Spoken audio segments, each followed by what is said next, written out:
بس وہ شیخ نے اتنا ہی بتایا نا کہ اگر کوئی پیر ہے یا مرشد ہے یہ شیخ ہے تو اس کا مقصد کیا ہے. تو وہ بتایا اس کا مقصد یہی ہے کہ وہ آپ کا ایک رہنما ہے، وہ آپ کو بتاتا ہے کہ بیٹا اس راستے سے جاؤ گے تو سفر آسان ہے، یہ لمبے راستے سے جاؤ گے تو بڑی دیر بعد پہنچو گے، بڑا لمبا ہے، بڑا مشکل سفر ہے. تو اگر آپ کو چھوٹا راستہ بتائے گا اور آپ اس راستے سے چلے جائیں گے تو آپ کا فائدہ ہو جائے گا، ورنہ اگر آپ لمبے راستے پہ ہو سکتا ہے آپ کی زندگی تھوڑی ہو اور آپ ادھر جا ہی نہ سکیں. تو شیخ کا فائدہ یہ ہے کہ وہ آپ کو ایک مطلب مختصر طریقے سے جو نہیں ہے وہ اس کا سفر کرواتا ہے. صحیح شیخ.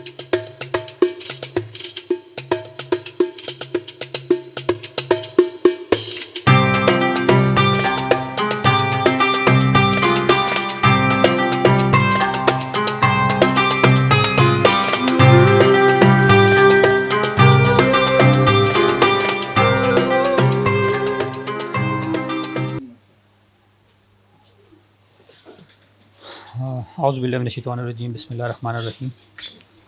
ابن عربی رحمۃ اللہ علیہ کی جو کتاب ہے ملفوظات ابن العربی، اس میں سے ہم ملفوظ نمبر 24 ابھی پڑھیں گے. تو یہ ہے آسان فتح.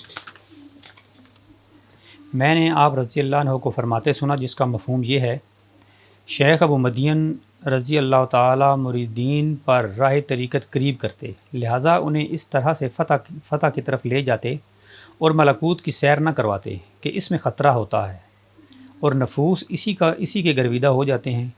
سو جب بندے کو فتح حاصل ہو جائے تو وہ عالم کی طرف آئے اور حق تعالیٰ سے اسے کھولے. میں نے پوچھا، آگے بڑھوں اس کو پہلے تھوڑا سا کھولے نا اس کا کیا مطلب بنتا ہے. یہ کہ میں نے شیخ ابو مدین مریدین پر رائے طریقت قریب کرتے، لہٰذا انہیں اس طرح سے فتح کے قریب لے کے جاتے کہ ملکوت کی سیر نہ کرواتے، یعنی ان کے اوپر انہیں کوئی کشف والی معاملات نہ دکھا، مطلب ان کو کشف نہ ہوتا، کوئی اس طرح سے وہ چیز کو عیاں نہ کرتے اس کے اوپر. ملکوت کی سیر مطلب ایک کشف تو ہر بڑی چیز ہے نا. ملکوت کا مطلب ہے کہ یہ جو اوپر والا عالم ہے، عالم خیال والا، عالم خیال میں بھی مطلب اس کو نہ لے کے جاتے، اس سے بھی اس کو پردے میں رکھتے، وہ حق کی طرف لے کے جاتے نا، تاکہ بندہ آگے پیچھے نہ بھٹک جائے. ہاں، کیونکہ جب بندے کو اس طرح کی چیز ملتی ہے تو وہ بندہ اس کے اندر مشغول ہو جاتا ہے، تو حق تعالیٰ کی طرف سے دھیان ہٹ جاتا ہے، تو بندہ پھر وہیں پہ رکے گا اور اس میں خطرہ ہوتا ہے اور نفوس اس کی گرویدہ ہو جاتے ہیں. سو جب بندے کو فتح حاصل ہو جائے تو وہ عالم کی طرف آئے، فتح حاصل ہو جائے تب عالم کی طرف آئے اور حق تعالیٰ سے اسے کھولے. پھر حق تعالیٰ، کیونکہ حق تعالیٰ عالم سے مراد ہے مخلوقات کو، پھر حق تعالیٰ سے اسے کھولے گا تو پھر وہ چیز اس کو زیادہ اچھے طریقے سے حق تعالیٰ سے کھولنے سے مراد یہ ہے کہ جو حق تعالیٰ اس کو بتائے کہ کس طرح تو نے مخلوق کے ساتھ کیا معاملہ کرنا. وہی بات ہے کہ جب پہلے انہیں ملکوت کی سیر بھی نہیں کروائی، کیونکہ ان کا دھیان خالصتاً اللہ تعالیٰ کی طرف ہو جائے، تو اینڈ پہ جا کے کیا کرے گا، وہ حق تعالیٰ سے کھولے گا تو ساری چیز اس کو پھر اور اچھے طریقے سے سمجھ آئے گی، بجائے اس کے کہ پہلے ہی وہ ان چیزوں کے اندر وہ گم ہو جائے، اسی کے اندر مشغول ہو جائے. آپ اس کے اندر وہ کرنا ہے ایڈ. ہاں بس ٹھیک ہے. اچھا سمینہ اعظمت صاحب کا ایک سوال ہے، چلیں وہ اینڈ پہ کریں گے جی، کیونکہ وہ پچھلے سے ریلیٹڈ ہے نا، اس میں سے کہہ رہا ہوں. خیر ہے، کوئی بات نہیں، وہ دیکھ لیں گے کیونکہ سوالات جو ہیں جی وہ ہم اینڈ پہ لیں گے. 1 منٹ کا وقفہ دیں، اس وقت سوال ہے. چلیں خیر ہے. تو وہ یہ جو سوالات ہیں یہ ہم اینڈ پہ لیں گے، کیونکہ باقی بھی کچھ ہیں ہمارے جو ناظرین وہ کہہ رہے تھے کہ جی سوالات اینڈ پہ لیا کریں، کیونکہ درمیان میں پھر وہ ذرا وہ مزہ کرکرا ہو جاتا ہے جو بات چل رہی ہوتی ہے. تو انشاءاللہ پھر اینڈ پہ آپ کے سوالات کے جوابات دیں گے. پھر کہتے ہیں کہ میں نے پوچھا، یہ ابن سودکین کہہ رہے ہیں کہ میں نے پوچھا یا سیدی کیا شیخ کا اس جگہ اثر ہوتا ہے؟ اثر سے مراد ہے کہ شیخ کا کیا فائدہ ہے، شیخ کا کیا فائدہ ہے، شیخ کا کیا فائدہ ہے، شیخ کا کوئی عمل دخل ہے، عمل دخل ہے یا نہیں ہے؟ فرمایا ہاں، وہ اس دلیل کی مانند ہے جو یہ بتائے کہ اس جہت سے سلوک طے کر کہ یہ اس دوسرے راستے سے قریب ہے. ہمارے نزدیک سلوک ایک دائرے کی مانند ہے اور یہ درجات ہیں. یہ تقاضا کرتا ہے کہ سالک ان تمام درجات میں سے گزرے، لیکن اگر وہ ترتیب وار چلے گا تو سلوک لمبا ہوگا اور اسے تھکا دے گا. لیکن جب کوئی عارف اس کی رہنمائی کرتا ہے تو وہ ان راستوں کو مختصر کر دیتا ہے. کیا تو نے ابو یزید رحمۃ اللہ تعالیٰ کا یہ ارشاد نہیں سنا؟ آپ نے فرمایا میں مجاہدہ، اوپر والا اس کو پیراگراف کو کمپلیٹ کر لیں پہلے. ہاں اوپر والے پیراگراف کو کمپلیٹ کر لیتے ہیں. کرنا ہے ہمیں، میں کروں. بس وہ شیخ نے اتنا ہی بتایا نا کہ اگر کوئی پیر ہے یا مرشد ہے یہ شیخ ہے تو اس کا مقصد کیا ہے.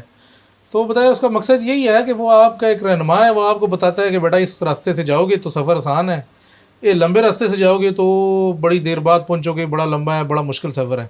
تو اگر آپ کو چھوٹا راستہ بتائے گا اور آپ اس راستے سے چلے جائیں گے تو آپ کا فائدہ ہو جائے گا، ورنہ اگر آپ لمبے راستے پہ ہو سکتا ہے آپ کی زندگی تھوڑی ہو اور آپ ادھر جا ہی نہ سکیں. تو شیخ کا فائدہ یہ ہے کہ وہ آپ کو ایک مطلب مختصر طریقے سے جو نہیں ہے وہ اس کا سفر کرواتا ہے. صحیح شیخ جو ہوتا ہے وہ اصل شیخ جو خود چلا ہوتا ہے اسے ہی پتہ ہوتا ہے کہ راستہ کون سا چھوٹا ہے اور کون سا بڑا ہے. جسے پتہ ہی نہیں اس نے تو کہنا ہے بس ٹھیک ہے اتنی دفعہ یہ والا ورد کر لو اور اتنی دفعہ یہ کر لو اور بس وہ چلا ہی رکھتے ہیں بندے کو. اچھا یہ آگے کیا ابو جدید بستامی؟ اچھا کیا تو نے ابو جدید بستامی کا یہ ارشاد نہیں سنا؟ آپ نے فرمایا میں مجاہدہ کرنے والوں کے ساتھ کھڑا یہ ہوا بڑا زبردست قول ہے ان کا. لیکن ان کے سامنے مجھے اپنا کھڑا ہونا ہیچ دکھائی اب دیا. یہ جو ہے نا یہ لوگ ہیں وہ سارے راستے طے کر رہے ہیں، جو پورا لمبا راستہ نہیں ہے.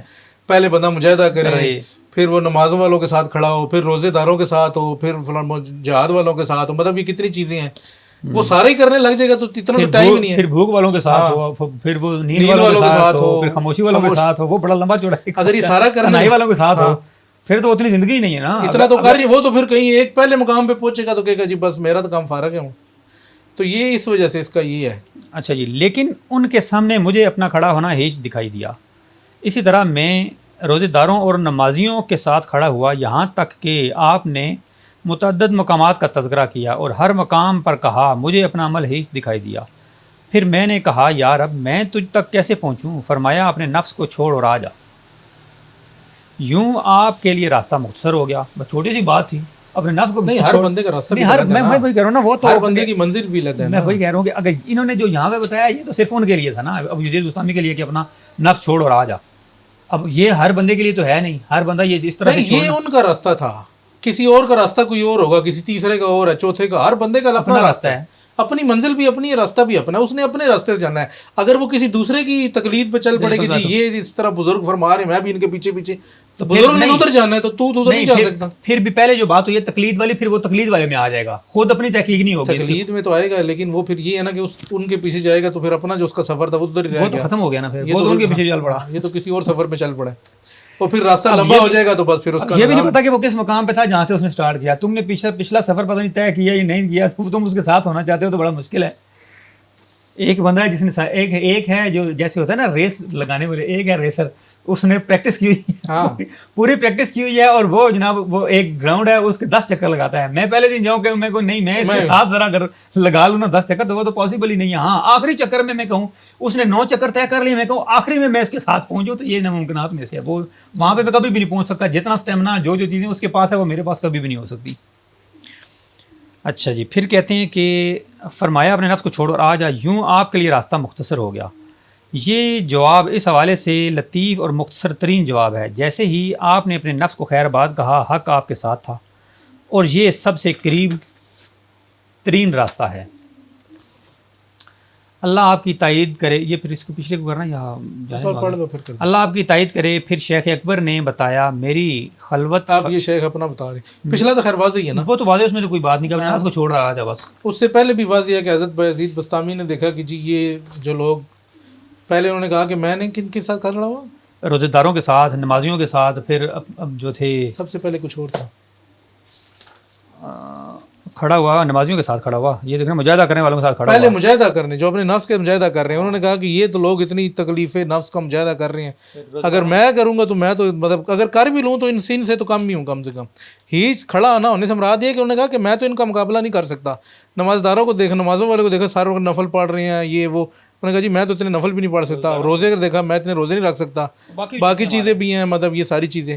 تو وہ پھر اینڈ میں پریشان ہوئے تو نے کہا یا اللہ میں تو پھر پھنس گیا، میں تو پھر نہیں پہنچ سکتا.